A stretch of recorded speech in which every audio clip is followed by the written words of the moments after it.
अगर आपको मेरी वीडियो अच्छी लगी हो तो इसे दोस्तों में शेयर कीजिए और मेरी इस वीडियो को कमेंट्स भी कीजिए और मेरी इस वीडियो को लाइक भी कीजिए और मजीद मेरी अच्छी वीडियो देखने के लिए मेरे चैनल को सब्सक्राइब कीजिए।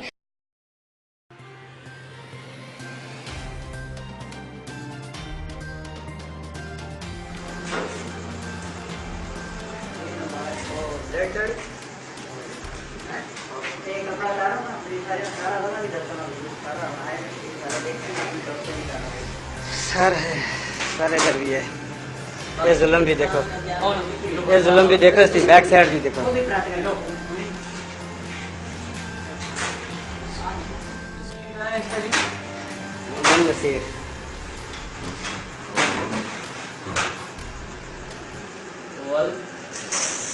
मोहम्मद सलेमान जी।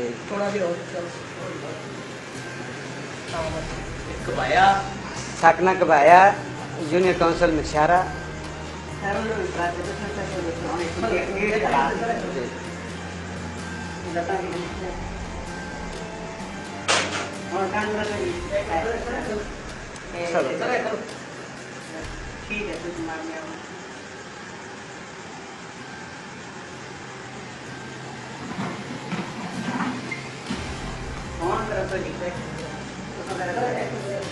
हाँ उसकी फांसी लागे मारे था ना। फांसी का भी आगे हो गया ठेके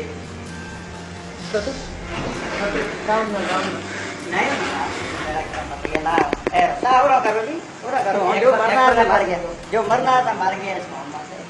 इसके अल्लाह ताला आप दिखे देखा ब्लड देखो वो इतना पाकिस्तान का दहशतगर्द जेड़ा है वो तो समझते जुल्म नहीं कर रखा और रखे जिस लखा कतल करके चंगा आज इतना अपना मुसलमान बना टेबल बना के ठीक है। मोहम्मद नसीर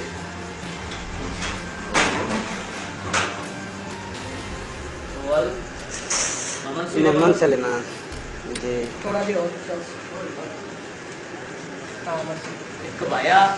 साकना कबाया जूनियर काउंसिल में शारा।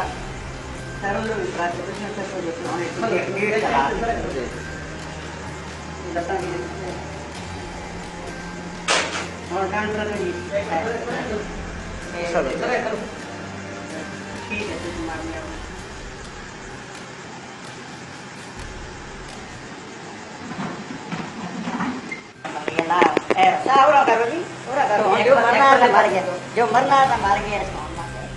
इसके अल्लाह ताला आप दिखे देखा ब्लड देखो वो इतना पाकिस्तान का दहशतगर्द जेड़ा है वो तो समझते जुल्म नहीं कर रखा और रखे जिस लखा कतल करके चंगा आज इतना अपना मुसलमान बना टेबल बना के ठीक है।